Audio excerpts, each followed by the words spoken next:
రాష్ట్రంలో తమ ఉద్యోగ కల్పన కోసం ఎదురు చూస్తున్న లక్షలాది మంది నిరుద్యోగుల జీవితాలతో చెలమాడుకుంది, చెలగాటమాడింది గత ప్రభుత్వం. సంతలో పశువులను అమ్మినట్టుగా పోస్టులు అమ్మేశారు. మంత్రి గారి దృష్టిలో ఉందని అనుకుంటున్నాను. పాపం జగన్మోహన్ రెడ్డి గారికి ఇది పీనట్. ఏందే, ఒక డిప్యూటీ కలెక్టర్ పోస్టు 2.5 కోట్లు మాత్రమే, ఒక డిఎస్సి పోస్టు 1.5 కోట్లు మాత్రమే, ఒక 150 కోట్లే. పాపం మా వాడికి ఏముందా, ఇది పెద్ద వేల కోట్లు దోసుకున్నాడికి ఇది లెక్కలేదు కాదు. అందువల్ల కానీ పేద విద్యార్థుల జీవితాలతో చెలగబడ్డారు. 162 పోస్టులకి గత ప్రభుత్వంలో చంద్రబాబు గారు నోటిఫికేషన్ ఇస్తే ప్రభుత్వం మారాక ఆయన పబ్లిక్ సర్వీస్ కమిషన్ని సొంత జాగీర్దారులాగా వాడుకున్నాడు. అక్కడ పిఎస్ఆర్ ఆంజనేయులు పెట్టాడు, గౌతమ్ సవాంగ్ని చైర్మన్గా పెట్టాడు, తను చెప్పినట్టుగా ఆడించాడు. మూల్యాంకనంలో ఏదైతే ఉందో అత్యధిక మార్కులు వచ్చిన వాళ్ళు ఫెయిల్యూర్ అయ్యారు సార్, వాళ్ళకు ఉద్యోగాలు రాలే. ఇంటర్వ్యూలో మాత్రం టాప్ ర్యాంకింగ్ ఇచ్చారు. దానివల్ల బీసీ ఎస్సీలకు చాలా నష్టం జరిగింది.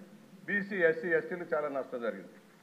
మేము అడుగుతా ఉన్నాం, హైకోర్టు చెప్పింది మూల్యాంకనం చేసి కొత్తగా మీరు నిర్ణయం చేయమన్నారు. హాయ్లాండ్లో కూర్చొని నిర్ణయాలు చేశారు.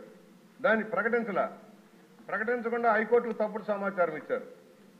దాని ద్వారా మరలా మూల్యాంకనం ఎస్ఆర్ కాలేజీలో కూర్చొని మళ్ళా మూల్యాంకనం చేశారు 2 సార్లు.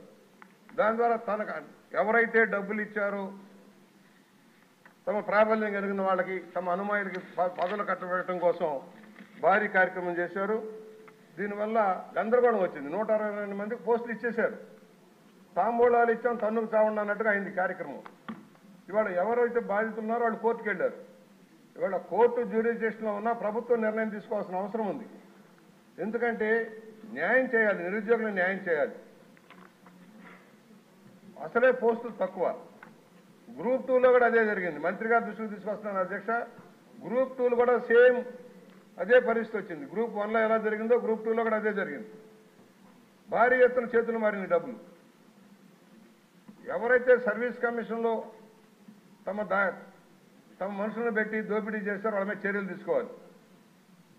సెక్రటరీ కావచ్చు, చైర్మన్ కావచ్చు. కోర్టును కూడా తప్పుదారి పట్టించి తప్పుడు అఫిడవిట్లు సబ్మిట్ చేసినందుకు వాళ్ళ మీద చర్యలు తీసుకోమని డిమాండ్ చేస్తా ఉన్నాను. 6 నెలల్లో కంప్లీట్ చేయమంటే ఎందుకు కాలేదు? స్పెసిఫిక్ డేట్ నిర్దేశించింది కోర్టు. 21 డిసెంబర్ 31 లోపల ఫలితాలు ప్రకటించమంటే ఎందుకు ప్రకటించలేదు? ఇవన్నీ తప్పుడే కదా. అందువల్ల నిరుద్యోగ యువతతోటి ఆటలాడుకున్న ఎవరైతే ఉన్నారో అధికారులందరి మీద చర్యలు తీసుకోవాలి. అసలు పబ్లిక్ సర్వీస్ కమిషనే ప్రక్షాళన చేయాల్సిన అవసరం ఉంది. అన్ని రంగాల్లో కానీ దాన్ని అప్రతిష్టపాలు చేశారు.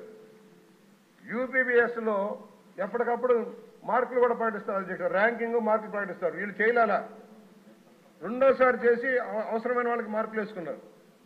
కనుక మంత్రి గారిని కోరేది 162 మంది అర్హత లేని వాళ్ళు ఎవరైతే వచ్చారో వాళ్ళు తొలగించడానికి ఎలాంటి చర్యలు చేపడతారు?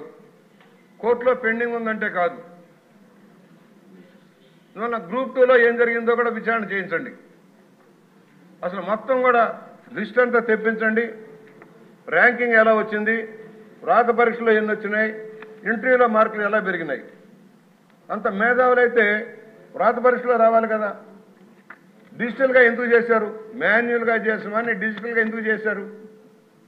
తమ అవసరాలు తీర్చుకోవడం కోసం, తమ మనుషుల్ని ఉద్యోగాల కల్పన కోసం చేసిన కార్యక్రమాన్ని ఒకసారి పరిశీలన చేయమని నేను కోరుతూ, ఇవాళ ఈ పబ్లిక్ సర్వీస్ కమిషన్ ప్రక్షాళన చేయమని మరోసారి మీ ద్వారా విజ్ఞప్తి చేస్తూ, కొన్ని నిర్ణయాలు సత్వరం జరగాల్సిన అవసరం ఉంది. ఇవాళ లోకేష్ బాబు గారు ఇక్కడే ఉన్నారు కనుక విద్యా వ్యవస్థని, ఉద్యోగ వ్యవస్థని సర్వనాశనం చేసిన గత ప్రభుత్వ చర్యలను వెంటనే సరిదిద్దాలంటే యూనివర్సిటీని కూడా ప్రక్షాళన చేయాల్సిన అవసరం ఉంది. యూనివర్సిటీని కూడా సర్వనాశనం చేశారు. ఉద్యోగ కల్పన పబ్లిక్ సర్వీస్ కమిషన్ సర్వనాశనం చేశారు. వీటన్నిటి మీద దృష్టి సారించవలసిన విజ్ఞప్తి చేస్తున్నాను అధ్యక్షుడు. శ్రీనివాసరావు గారు.